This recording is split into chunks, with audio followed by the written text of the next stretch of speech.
Mic check. Okay, we're on. Better behave yourself. Are we live? I can't sit here with your knee in the way. Deal with it. No.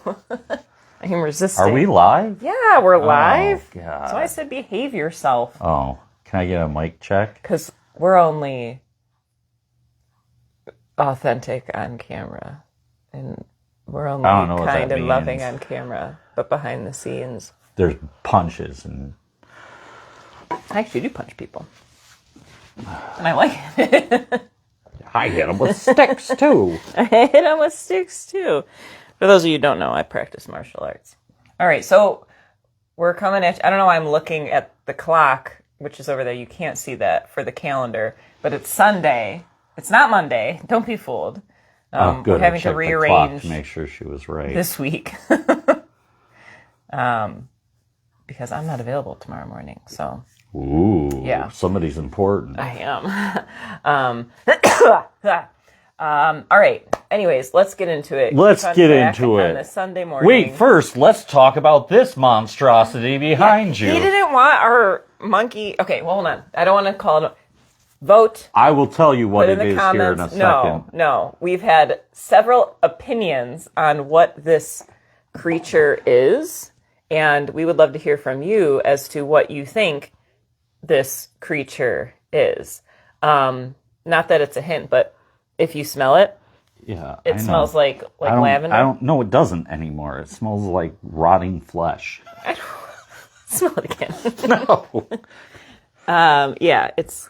Anyways, what do you think this is? Put it in the comments. It can be multiple things at the same time, too. There's no wrong answer. There is. Actually, the website will say... The name tag says it's something, and it's wrong. And there's questions about it. It's still exploring its identity. But I bet it's clinging to its trauma, too, which is what we're talking about today, folks. So we're continuing the conversation of opening up to endless possibility, ability. That's enough. Ability. That's enough. And last week, if you didn't catch last week, we talked about unsticking the stuck. Right. Unsticking the stuck, which was kind of intriguing to talk about because there's many different ways we can look at and question, why are we stuck? So if you haven't watched that one, then you're going to be lost. No, you're not. Because we don't know what we're going to talk about today. Other than, so in that stuckness, why can't we move forward? And one of the angles we're exploring specifically is our natural inclination to cling to our trauma, our wounding He hurt stories. My feelings. Yeah. But bigger than that, let's not downplay you mean like real trauma? Like real trauma. Oh, he hurt my feelings and punched me. So... This is me behaving today. I know. I don't know if you're off camera or not. I don't know either. Does it even? Did you look before you turned it on? Yeah, I looked. It's probably facing that way. They're just staring at a wall right now. Bear with us this morning. All right, so I'm going to put this down so I can focus on the conversation. Yeah, one of the things. So okay, I'll open up vulnerably about my own realization of this. And some of you know this story. A couple of years ago, I was like really sick, thought I was going to die, and all these really like terrible things were happening to my body. Nobody knew what was going on, except for me, because I'm the only one that could have been the one to heal through that. And when I started to feel better, once I made changes in my life and worked on stress relief and balancing my energy and all that, I started to get really scared about feeling well. And I'm like, what is this? Like I remember waking up one morning, I think I was going for a run, and I was like, why does nothing hurt? Oh my gosh. No, it wasn't that. Because I was already not hurting at that point. But I thought, oh my gosh, I'm about to go for a run, and I'm not sick anymore. And why is that scary. And I realized on my run that I used to get a lot of attention when I was sick. Like, it was the only way I thought that I could get attention from particularly my mom. But when I was a kid, because I had a sister, I have a sister who has special needs, and she would have seizures, and it was totally awful. And then there's this Leo born right after who wants attention and, hey, Wait, look what I could do. Leo? No, that's me. My name's Leo. Oh. I'm going to change my name to Leo. I'm not going to do that. But so I manifested illness in my body, and that I noticed that I would get attention. People would pay attention to me because I was sick and I needed some extra care. So I developed this story, and like that created actual physical illness inside of myself. So when I started to feel better, I realized I either had to let that story go or at some point reignite that cycle of being sick again. And this was like when I was sick as an adult a couple years ago. I mean, this was years of nobody knowing really what's going on. I would feel better for a little bit, and then I would feel awful and terrible things. I don't want to go back to that. So it was like this choice of, do I release my, that story, that identity of not feeling like I was loved enough, and just say, thank you, goodbye. We'll deal with more of that later. And learn to love myself and give myself attention. Or do I want to be sick, and then so my mom will make me chicken noodle soup and bring it to me, That would not be like a thrilling thing for me to seek. Well, but like that. Maybe your mom's soup chicken is love. Soup Oh is my God. good. It's the best, actually. I think had I make Campbell's. the best. Actually, my grandma makes the best. And then I think I'm next. And then my mother. Don't tell her I said Yeah, that. they put carrots in it. My mom's soup is really good, though. Anyways. Cooked carrots are disgusting. But have you noticed that? Has there been anything that you've noticed within yourself or a pattern with other people where we're clinging to this old story and creating chaos, illness?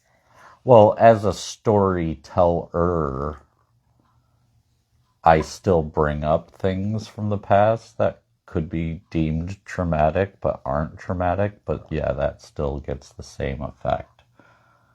Say more.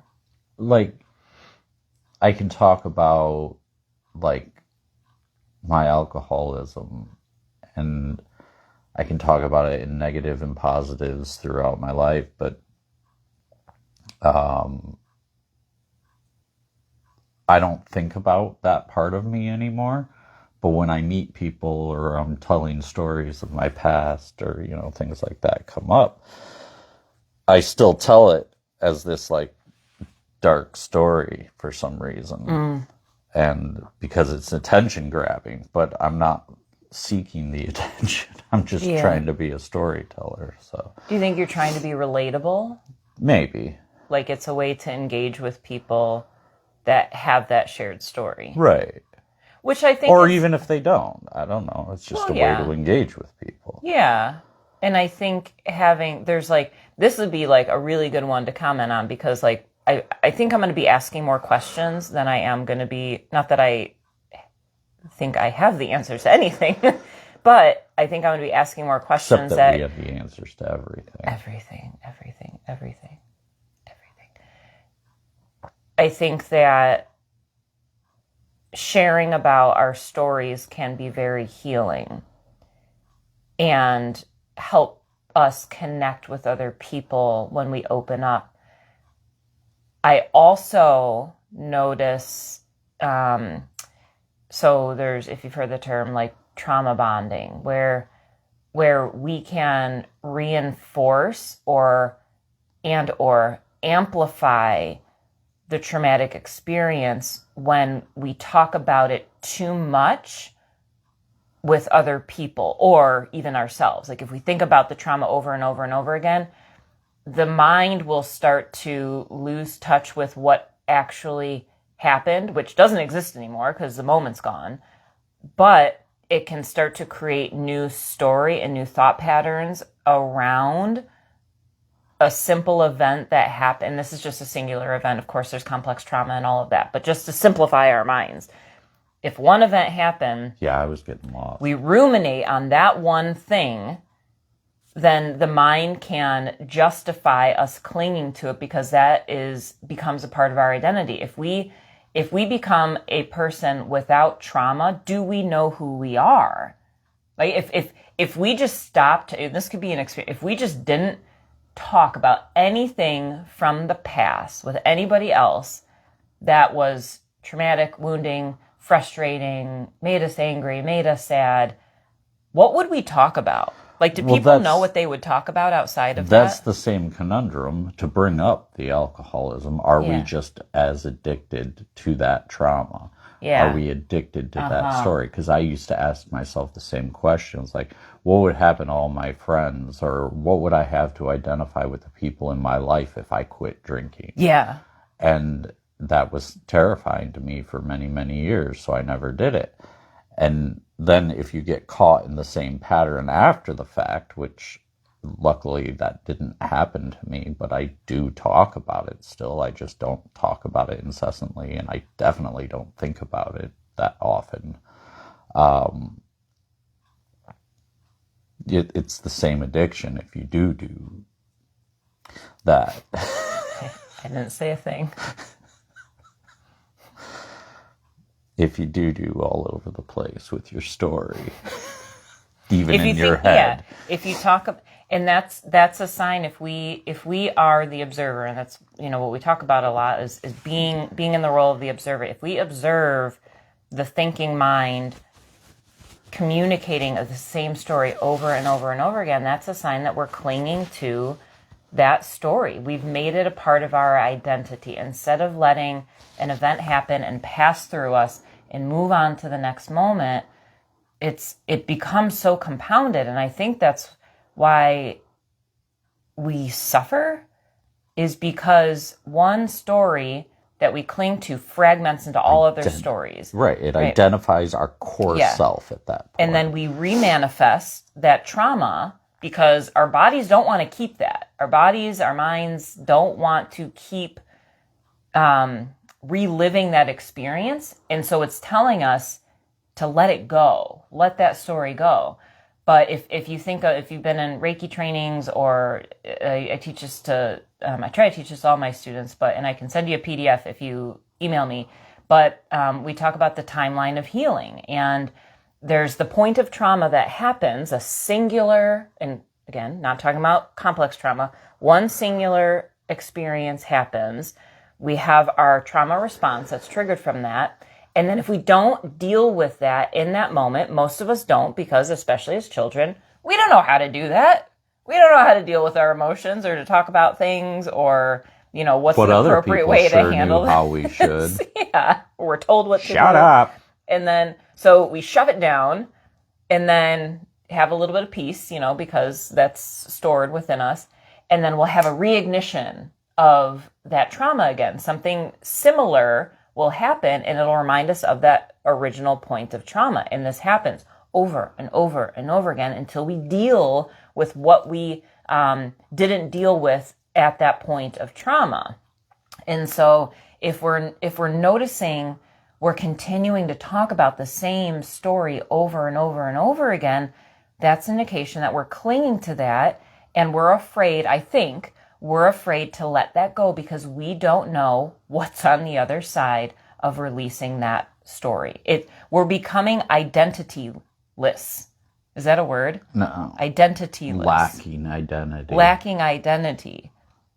But that's unity, right? Like, isn't that, like, the individual has the personality.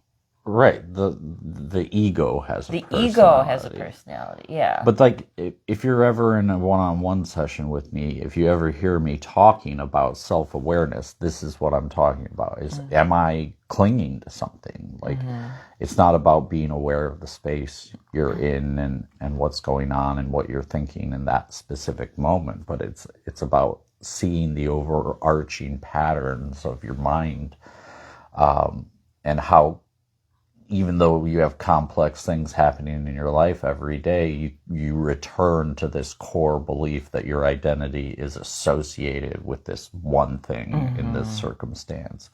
That's true self-awareness. That's realizing that something needs to be changed if you want change.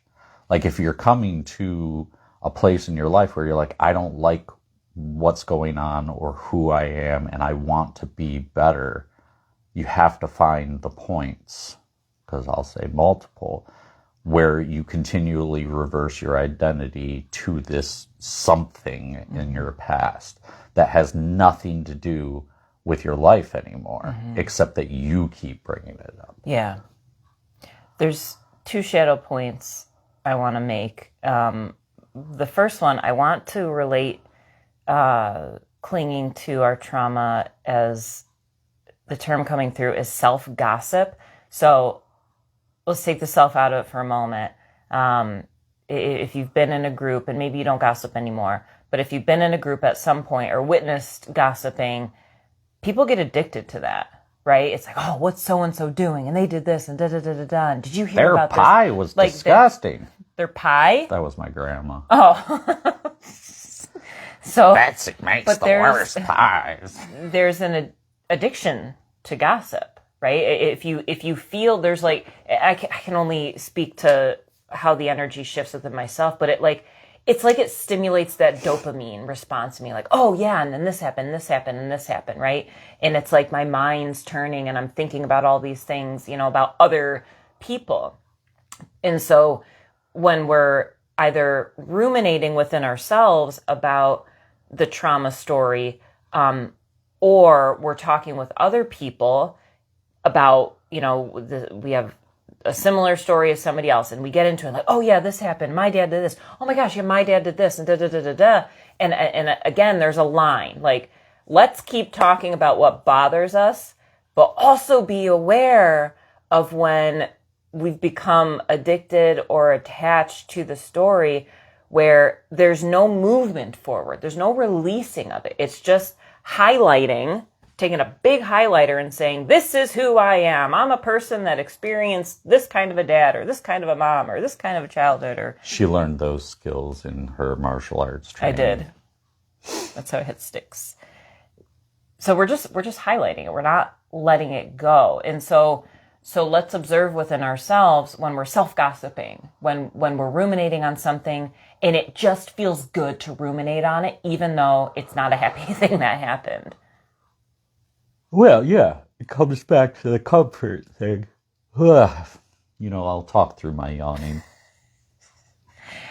New game. But Count how many times Paul yawns during our recording and then put that on the comments. just like during Tarot Tea Party, they count how many times I say, does that make sense? Yeah. Anyways. But anyway. So like self-gossip and stuff. Oh, that's what we're talking about? Mm-hmm. I thought we were talking about Winchellers bar cheese. Nope. Yeah, you have to catch yourself in the moments. This is the only real solution to the problem, is you catch yourself, and if you don't like the story that you're telling, or it reminds you of this hurt, or it brings up these emotions, these painful emotions, why are you telling that story? Mm-hmm. Like, this isn't watching a horror movie on TV, this is your real life. This is what you're trying to fix, or not. I don't want to say fix. That's a stupid word. You're trying to move forward from your past traumas. You have to identify what about it makes you feel comfortable. And is it just the fear of stepping forward, which we talked about last week? It's the fear of the unknown. Yeah. The fear of stepping into a new reality that is it's completely unknown. You don't know if it's going to be better or if it's going to be worse, but it's just going to be what it is. Mm-hmm. And that's the path forward. There's only a path forward. Mm-hmm. Otherwise, you just sit down in the middle of the road and wait for traffic to get you. Yeah, we don't want that. And I saw a cat doing it earlier today. Oh, gosh. Psychopath cat. I'll relate this to healing facilitation too, whether you're in groups where there's emotional conversation taking place or you facilitate. This is something that how we facilitate here and teach our facilitators is be mindful of the conversation. So if the conversation starts to get elevated where people are sharing it, here's an example. It's not necessarily an emotional conversation, but if you bring up dreams within like a group of people who are connected to, and oh my gosh, I had this dream, and let me have it. It's like that, and people just feed off of each other. And so imagine conversations about dreams, but with trauma, and so we are very mindful, and we end conversation or shift conversation away from this up-leveling that takes place during conversations about, well, this story happened to me. Oh yeah, and then this happened to me, and then this happened to me. It's to go into my second shadow point. There's a level of self-righteousness, and I'm owning this to myself. So I'm speaking to myself here, not pointing the finger outside. But let me know if this relates to you. There's a level of self-righteousness that can even happen within trauma where, well, my trauma's worse than your trauma. Yeah, people do it all the time. I've had for me, a lot of it comes up more recently about my health issues. Like, oh, I've gone through all these terrible health issues, and so I must know what I'm talking about, and wanting people to feel sorry for us, because that reinforces that story.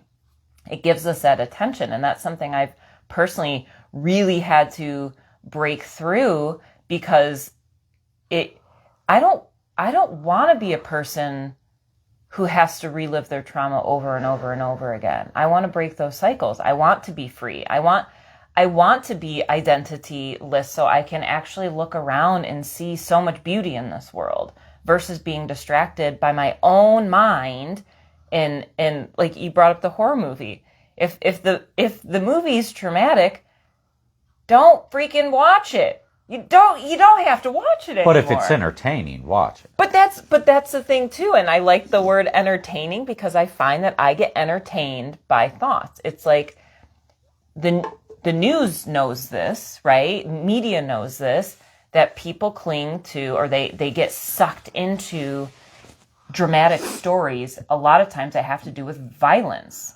But that's the thing, is what we're trying to learn is to be greater than the ideas behind manipulation. Even our own personal manipulation. It's going to thunderstorm. Okay, can you speak more about that? Because I want to learn more of what you're saying. So, when you're talking about like being entertained by something, that there's nothing wrong with that in itself. But only if you're aware that it's a movie, Yes. Like you sit down and you watch a horror movie, it's a movie, so when the movie's over. You might still be scared for a little while, but in reality, you're like, okay, well, we're moving on with our night or day or whatever. You have to treat everything that way, because it is all just a movie. It's all our minds creating what we perceive in a day-to-day situation, whether it's visually or emotionally, or at what we feel, what we think, what we see, what we hear. We interpret it. If somebody says something bad about you, you interpret it as bad. They just said what they said, probably, hopefully, so you would interpret it as bad. But you have to be better than that. You have to understand that it doesn't matter. It's a projection of reality versus reality itself, which may be an interesting... But you're creating the projection. Yeah, yes. Talking about what is reality would be a good podcast. What is reality? But it turns out it's a bunch of tiny little strings that are vibrating. I don't think we're able to really know, but I think we can get fragments of it. But I think for myself, I think I I'm learning what reality isn't. And that's the thoughts of the mind. And I think that, like, to your point, seeing it as a movie and being entertained by it as the observer, that gives language to what I'm starting to perceive for myself too, where I've watched movies before that have been super relatable, where I've actually, like, very strongly identified with the main character and became that, or would imagine myself as a main character, right? And other times I watch a movie simply for the entertainment factor of, look at what I'm watching here, things are happening, movie ends, and then I go about my life. And I'm noticing that second relationship to the movie is what I'm starting to learn, and to the point where things become more funny now. Like Right. when Helena's in a tizzy and ruminating on a thought, it's, oh, there goes Helena again. What a There silly goes goose. Helena again. You know, What a getting in a silly tizzy. goose. Let's see what she does next. You know, and so I'm having these moments of just pulling back and viewing this lower self, this thinking self, and as the higher mind, and just seeing, well, what's she going to do in this situation? But then even in that space too, it becomes predictable what she's going to do, because I can see, I being the higher I can see the spectrum of the situation and what's been ingrained within her, that the next step, even though she's growing, it's like, okay, this is what she's learning here, and so she's going to learn this, and then this is going to be a little bit easier next time. Right. And maybe to simplify that, or maybe make it more complex, it's observing the societally programmed self from outside of that window. And, like, of course, societal programmed me is going to react that way, because that's how I was programmed to react by society. But my true mind knows that it doesn't matter. And it doesn't even matter what if societal program me does what it does and reacts the way it does. I am still conscious outside of that self. So that's something to always remember, I suppose, to at least comfort yourself through all of this, even if you are clinging to all this trauma, is that somewhere inside of you, you know that it's all just trauma and just a programming of how you should and shouldn't feel about things. So start assessing go back into your trauma and assess it from, am I reacting to this now for any particular reason, or am I reacting to it because I was told I need to react to it that way? A lot of this comes from the way we saw our parents relate to their trauma. Yeah. And if they never talked about it, then you never had a guide. So you look to your friends, and they were guided by their parents. And we're all just kind of figuring that out together. Right. And with the I, and you may have heard me ask you this before, who is the I you're speaking about? Because we can say, how am I responding to this? How am I reacting to this? What am I feeling in this? And that's the lower thinking mind that's asking those questions. So there's the human side that's tied to the physical realm. And then we have this whole other spiritual self that's connected to all that is. And so when we say I think it's I think, lower thinking mind, that we need to distinguish between the two. And not to say we need to always be up here in that spiritual side. No, like, We have to experience this. we have to experience the human side, and that's why we're here. We got all of eternity to play around in the ether. But right now, we're blessed to be in these human bodies, also experiencing what it's like to have a thinking mind. So knowing, who am I identifying what seat am I sitting in right now? Is it the human self that is feeling feelings and thinking thoughts and trying to figure things out? Or am I that higher seat of consciousness that is observing that human self, the thinking mind, and noticing the choices that are made and the thoughts that are being thought?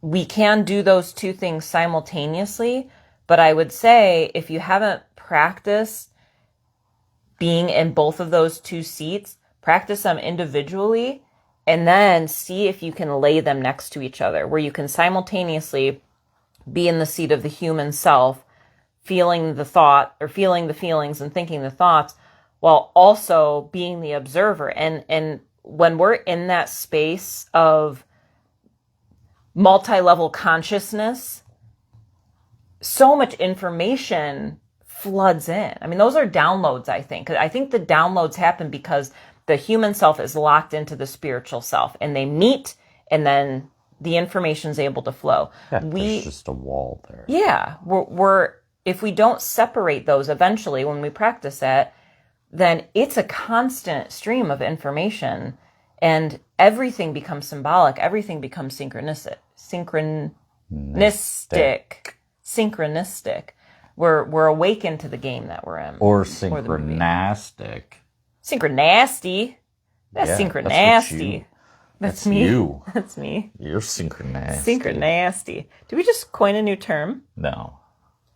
Somebody Google it. Is that a term? Synchronasty? I don't even know what it would mean. Look at yourself. So, first homework is what kind of creature is this? Second one is how do we define? Yeah, then self-awareness. Yeah, and then thirdly, what is the definition of synchronasty? Get on it, folks. Are we complete? I'm going to give you a hint. It's not a giraffe.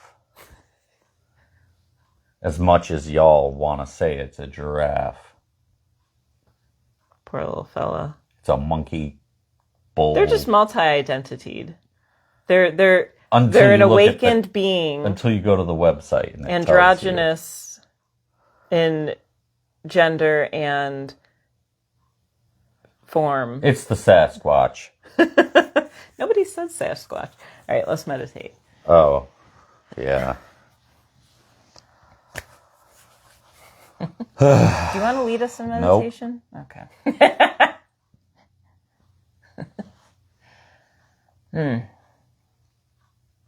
Okay, so let's practice this right now. So become aware of your physical form, your body. Feel the sensations.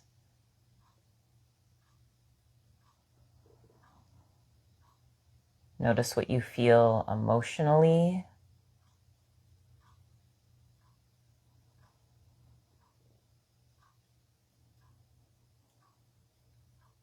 And notice the thoughts that come through.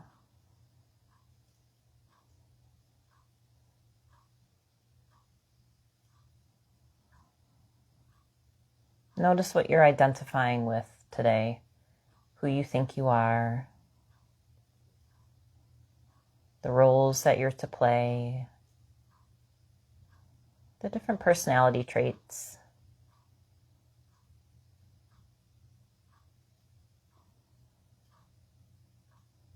Feel the presence of your human energy, this individuality.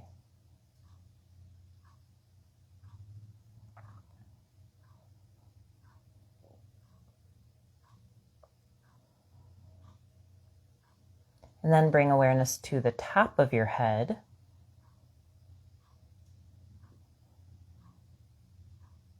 And travel up above the top of your head and just over to the right a smidge.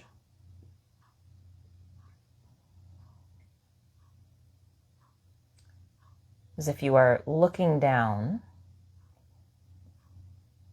with love of course, to the human version, the avatar.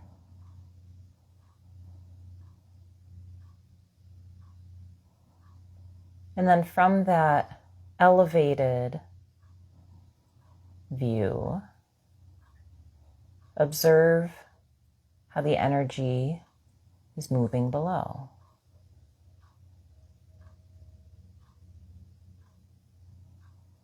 See if you can perceive the flow of energy through their chakras,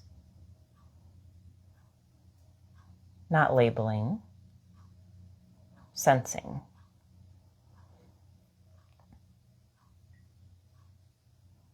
Observe how the energy moves in the thinking mind or the headspace.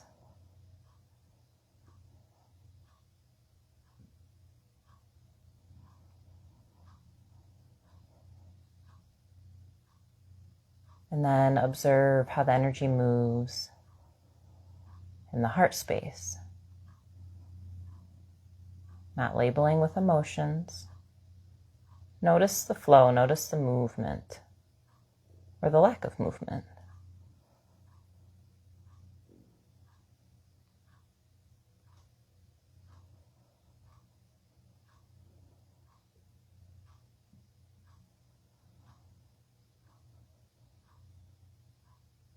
Simply watch the one below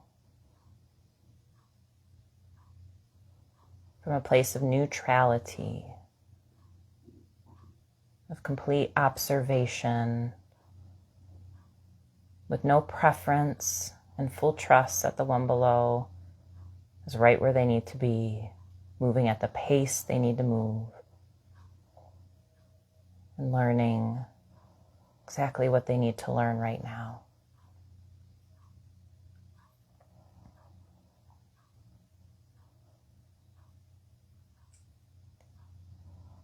And as we don't want to leave ourselves floating out in the universe, come back into your body.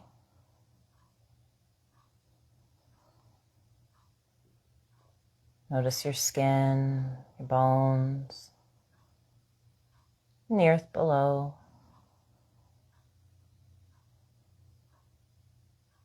Take a deep breath in through your nose and release as one. Open your eyes when you are ready.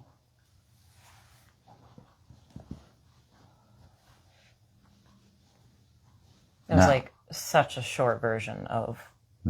Now, when you said Avatar in there, you were talking about the James Blue Guys, Cameron film, right? Clearly. Okay. Clearly. Yeah. An example of how to work with those two seats. Lengthen the time you practice that was super short. I would spend 20 minutes doing this.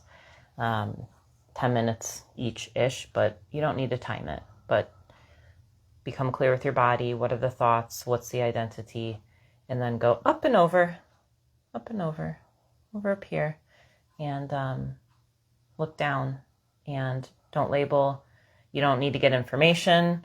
You don't need to figure anything out. Just observe and practice this every day, over and over and over again throughout your day. Choose which location in space you want to tap into at that moment. And then from there, just see if it naturally starts to develop where you can simultaneously be in both of those seats at once. Two places at the same time, people. You can be everywhere. What's that movie? Anywhere, anything, everywhere, all at once. No, stop it.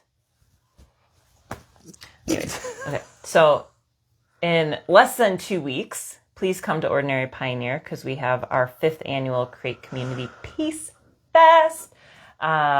We have ways for you to be involved if you do want to volunteer that day.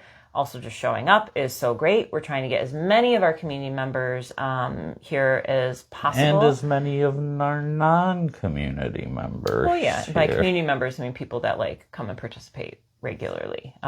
Once you step in these doors, you're a community member. So welcome to the club. I don't know. I don't want to call this a club. Cult. God, Welcome to the cult. Yeah. So August 8th, 2 to 8:30. And it's going to be a really great day. We're going to have music throughout the day, lots of activities for the kids. And yeah, so if you're not following our Facebook event, please hit interested in going, share it. That would be really helpful too. And invite some friends to it if you can't make it, especially. Just see if you can spread the word out to other people. It's a way to help us raise funds for our Gifts of Healing program. So this is kind of a big deal for us, and not it's just a big deal for not you just too. the financial aspect, of course, but this is a way really for people to experience Ordinary Pioneer and what it feels like to be in a loving, creative environment. So it's always, if you haven't been, yeah, it's a trip. It's a party. Is there something else you're gonna say? It's parties. Yes. Thank you so much for watching, and we will be back at some point next week. I think next Monday. Do we have anything next Monday? I don't know. I didn't know we were doing this today till last night or the night before. What? Yeah. All right. We love you, and we'll see you soon.